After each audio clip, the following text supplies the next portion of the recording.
दोस्तों, छत्रपति शिवाजी महाराज कितने बुद्धिमान और शक्तिशाली थे ये तो आप सभी जानते हैं। और इसी बुद्धिमानी से एक बार पन्हाला किले में 600 सैनिकों के बीच घेराबंदी से भागने में शिवाजी महाराज कामयाब भी हुए थे। दरअसल एक बार शिवाजी महाराज सिद्दी जोहर की सेना द्वारा पन्हाला किले में फंस गए थे। तब इससे बचने के लिए उन्होंने एक योजना तैयार की, जिसमें उन्होंने 2 पालकियों की व्यवस्था की, जिसमें एक नाई शिव नहावी को बिठा दिया जो बिल्कुल शिवाजी की तरह दिखता था, और उसे किले के बाहर का नेतृत्व करने के लिए जाने को कहा। इतने में दुश्मन के सैनिक नकली पालकी के पीछे चल दिए और इस तरह से शिवाजी ने 600 सैनिकों को चकमा देकर कामयाब हुए थे। दोस्तों, शिवाजी महाराज की इस बुद्धिमत्ता को दिल से नमन है। आपका क्या ख्याल है? ऐसे ऐतिहासिक वीडियोस के लिए हमें कमेंट सेक्शन में जरूर लिखिए। दोस्तों, 1576 का हल्दी घाटी युद्ध इतिहास का सबसे कठिन युद्ध माना जाता है, लेकिन बहुत कम लोग ही ये जानते हैं कि युद्ध से पहले अकबर ने महाराणा प्रताप को कहा था कि अगर आप हमसे संधि करते हैं तो आधा भारत आपका रहेगा।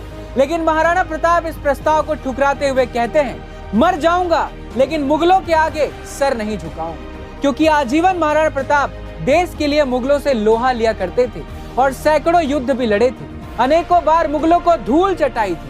इसलिए अकबर की नींद उनका नाम सुनकर ही उड़ जाया करती थी। एक बार तो अकबर ने यह तक कह दिया था कि अगर महाराणा प्रताप और सैनिक गुरु जयमल मेड़तिया मेरे साथ होते तो हम विश्व विजेता बन जाते। दोस्तों, महाराणा प्रताप ने मरते दम तक देश की रक्षा की है। प्रणाम है उनके इस समर्पण को। ऐसे ऐतिहासिक वीडियोस के लिए हमें लाइक।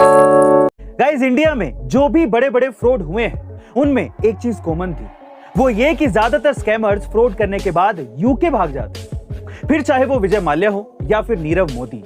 लेकिन अब सवाल ये उठता है कि यूके ही क्यों? दरअसल ऐसा इसीलिए क्योंकि यूके में किसी भी क्रिमिनल या स्कैमर को 2 मिलियन पाउंड में गोल्डन वीजा मिल जाता है, जिससे वो आसानी से यूके में एंटर हो जाता है। और यही नहीं, यूके गवर्नमेंट भी अपने अनएथिकल टाइप के नियम और कानूनों से इन लोगों की मदद करती है, जिससे वो आसानी से फ्रॉड मनी का यूज करके वहां प्रॉपर्टीज खरीद लेते हैं। सिर्फ यूके ही नहीं, दुनिया में कई ऐसे देश हैं जो इस तरह के स्कैमर्स को मदद करते हैं, और इन्हीं स्कैमर्स की वजह से इन देशों की जीडीपी में ग्रोथ होती रहती है। अपने इन अनएथिकल रूल्स एंड रेगुलेशंस को बदलने की कोशिश नहीं करते। लेकिन गाइस, ये किस हद तक जायज है आप कमेंट सेक्शन में जरूर लिखिएगा। और ऐसे अमेजिंग वीडियोस के लिए शेयर, सब्सक्राइब एंड लाइक। मिलते हैं अगली वीडियो में।